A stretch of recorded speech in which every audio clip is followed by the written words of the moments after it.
Bonjour et bienvenue dans Alma Mater Europa, le podcast de l'Université franco-allemande. Je m'appelle Cécile Boutelet, c'est la 3e saison de ce podcast où nous fêtons les 25 ans de l'université. Comme d'habitude, nous accueillons dans ce podcast des Allemands, des Français et des Européens au parcours inspirant et transfrontalier. Aujourd'hui, je reçois Sarah Bronsart. Sarah a un parcours impressionnant, à seulement 25 ans. Elle est directrice exécutive au Forum pour l'avenir franco-allemand, le Deutsch-Französisches Zukunftswerk, une institution créée par le traité d'Aix-la-Chapelle en 2019 pour renforcer le dialogue franco-allemand au niveau des sociétés civiles. Depuis Paris, en collaboration étroite avec ses partenaires en Allemagne, Sarah joue un rôle clé dans le développement de cette structure. Comment est-elle arrivée là si jeune ? Elle raconte que depuis toute petite, elle a la passion du franco-allemand, elle a eu la chance de grandir dans une famille bilingue, mais elle a aussi exploité méthodiquement les possibilités de formation et d'échanges professionnels offertes par les deux pays. Après son double diplôme à la Sorbonne Nouvelle et à l'Université libre de Berlin, soutenue par l'Université franco-allemande, elle a effectué plusieurs stages à la télévision allemande, au Bundestag, mais aussi au Sénat. C'est cette expérience qui lui a donné le goût du service public. Pour ceux qui s'intéressent à une carrière dans la fonction publique, Sarah donne des conseils précieux pour avancer. Elle dit aussi pourquoi la connaissance précise de la langue et de la culture du pays partenaire reste des compétences rares et recherchées, déterminantes dans les carrières européennes. Bonjour Sarah, merci d'être avec nous aujourd'hui. Alors raconte-nous pour commencer, où est-ce que tu te trouves pour cette interview ? Oui, bonjour Cécile, je suis actuellement à France Stratégie, qui est un service du Premier ministre, et je me situe dans le 7e arrondissement de Paris, juste à côté des Invalides et du ministère du Travail. Et je travaille ici depuis 1 an et demi maintenant. J'ai rejoint ce service du Premier ministre en janvier 2023. Et depuis 1 an, je suis directrice exécutive du Forum pour l'avenir franco-allemand, qui est une structure qui est pilotée par France Stratégie et donc par les services du Premier ministre. Alors raconte-nous comment ça fonctionne. C'est une structure qui a un objectif, une mission assez large, qui a pour objectif de mettre du lien entre les sociétés civiles en France et en Allemagne, qui a été créée par le traité d'Aix-la-Chapelle en 2019. Et lorsque ce forum a été créé, nous avions seulement un article. On savait qu'il fallait mettre en lien les sociétés civiles en France et en Allemagne, mais quand on dit ça, finalement, on n'a pas énormément de précision et il a fallu bâtir toute une structure sur la base de cette seule ligne du traité. Et donc, on a créé avec mes collègues, c'est mes collègues qui étaient là avant moi, qui ont créé cette structure. Et quel est ton rôle exactement, concrètement ? Oui, alors j'ai une fonction qui est très polyvalente en fait. Parce que du côté français, je suis la seule à temps plein. Et donc, ça a pour conséquence de pouvoir être extrêmement polyvalent et de faire un peu de tout. Donc, j'ai à la fois une dimension de mon poste est assez stratégique, je fais du contenu, je fais de la logistique. Donc, très concrètement, notre travail s'articule autour de différents cycles de travail qui sont consacrés à plusieurs thématiques. Donc, cette année, on travaille sur la transition énergétique locale. Et donc, mon travail, c'est de me rendre dans les différentes collectivités françaises, à Metz par exemple ou à Lyon, de rencontrer les équipes de la ville et de la métropole et de voir avec elles les obstacles qu'elles rencontrent dans le déploiement de leur politique publique en matière de transition énergétique, ce qui fonctionne bien, ce qui fonctionne moins bien. Et sur la base de ces expériences locales que je recueille, je vais recruter une trentaine d'experts. Donc c'est des experts qui viennent de tous les secteurs de la société civile, donc l'administration nationale, les acteurs économiques, les associations. On essaie vraiment de représenter toute la société et on organise de grandes conférences. Et en partant de ces expériences locales, on essaie de comprendre comment les personnalités en France et en Allemagne peuvent s'inspirer des réussites outre-Rhin et comment on peut les améliorer avec l'aide de ces experts. Et à la suite de toutes ces rencontres, on produit des recommandations de politique publique qu'on présente au gouvernement français et au gouvernement allemand. Oui, c'est très original, c'est très intéressant, surtout qu'on pense trop souvent que le dialogue franco-allemand se limite aux chefs d'État et de gouvernement, alors que là, précisément, c'est pas le cas. Tu as un rôle stratégique dans cette organisation, alors que tu n'as été diplômée que très récemment. Comment est-ce que tu es arrivée là?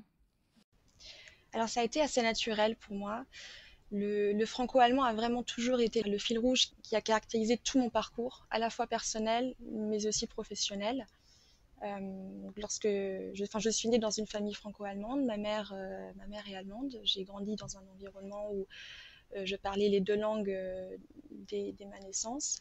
Et en fait, le franco-allemand, pour moi, ça a quelque chose de très symbolique, parce que mes parents se sont rencontrés grâce au jumelage de leurs deux villes respectives. Ils étaient connus dans leur ville comme le couple issu du franco-allemand. C'était la ville de Leucatow-Cambrésis, dans le nord de la France, et la ville de Westerburg, en Rhénanie-Palatinat.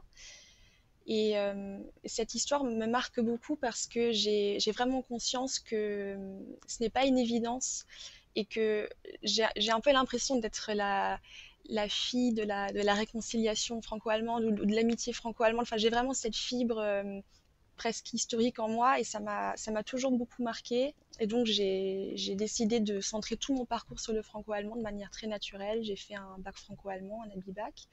Ensuite, j'ai réalisé un double diplôme entre la Sorbonne et l'Université libre de Berlin qui était labellisé par l'UFA. J'ai fait plein de stages en Allemagne et aujourd'hui, je travaille pour la coopération franco-allemande et, euh, et c'est quelque chose qui a toujours été très naturel pour moi. Ouais, c'est une très très belle histoire. Merci de l'avoir partagée avec nous. On comprend vraiment que chez toi, c'est presque une vocation de travailler en franco-allemand et pour la compréhension mutuelle des deux pays. Tu me disais que tu voulais, tu visais une carrière dans la fonction publique. Comment est-ce qu'on entre dans ces métiers-là? Euh, la voie royale, c'est quand même de passer les concours de la haute fonction publique. Il y en a plusieurs. Il y a le concours des affaires étrangères, le concours d'administrateur au Sénat ou de l'Assemblée, le concours de l'INSP, il y en a plein. Mais moi, je me suis jamais dit j'aimerais passer tel ou tel concours pour le simple fait de passer un concours. Ce qui est important, c'est de savoir ce qu'on veut faire après. Euh, Par exemple, lorsque j'étais au Sénat, j'ai tellement aimé cette expérience que j'ai compris que j'avais vraiment envie de passer le concours d'administrateur du Sénat. Euh, pour l'instant, je ne l'ai pas fait, mais c'est une idée qui reste assez présente dans mon esprit. Et, euh, et si on veut travailler proche du politique, c'est un métier qui est très passionnant parce qu'on accompagne les sénateurs, on rédige vraiment les propositions de loi avec eux, on les accompagne dans le monde entier si on est membre d'un groupe d'amitié. Il y a vraiment une proximité qui existe avec le politique qu'on n'a pas spécialement dans d'autres domaines. Oui. Avec toutes tes expériences, qu'est-ce qui te semble le plus important à expliquer aux jeunes lycéens, aux jeunes étudiants qui se demandent à quoi ça sert d'aller en Allemagne quand il suffirait peut-être de parler anglais? Qu'est-ce que ça apporte en plus de passer du temps dans un autre pays? Il n'y a rien qui puisse remplacer le contact avec l'autre et le fait de se rendre dans le pays voisin et de vraiment faire l'effort en fait de comprendre l'autre. On a souvent l'impression que la France et l'Allemagne ne s'entendent pas forcément sur tous les sujets, que de toute façon les Allemands sont différents, les Français sont comme ils sont, on a des intérêts différents, mais en fait c'est pas la différence qui pose problème, c'est le fait de vraiment faire l'effort de se mettre à la place de l'autre, de le comprendre et d'inclure le point de vue, la position de l'autre dans sa propre position. Et j'ai l'impression que parfois, si on a l'impression d'avoir des désaccords entre les deux gouvernements, c'est précisément parce que chacun campe sur ses positions, chacun fait valoir ses propres intérêts, mais ne s'intéresse pas assez aux intérêts de l'autre. Et si on les prend en compte dans la définition de ses propres intérêts, ça permet d'ouvrir plein de débouchés, de se mettre d'accord, trouver des compromis.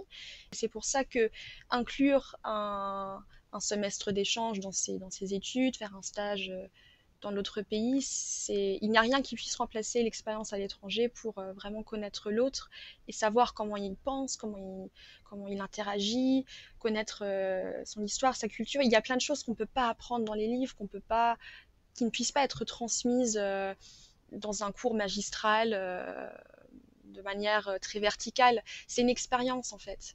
C'est une expérience immersive. Et on se rend compte qu'on n'est finalement pas si nombreux que ça à maîtriser deux langues, à connaître deux cultures différentes, et que c'est vraiment quelque chose qui est mis en valeur dans le monde professionnel. Je l'ai vu dans tous les stages que j'ai réalisés, et je le vois encore maintenant, et c'est mis en avant parce que précisément c'est rare et précieux. Merci beaucoup Sarah pour tes encouragements. Chers auditeurs, merci d'avoir suivi cet épisode. Nous espérons qu'il vous a plu. Si c'est le cas, n'hésitez pas à le partager et à laisser 5 étoiles sur vos plateformes d'écoute préférées. À très bientôt pour un prochain épisode. Auf Wiederhören.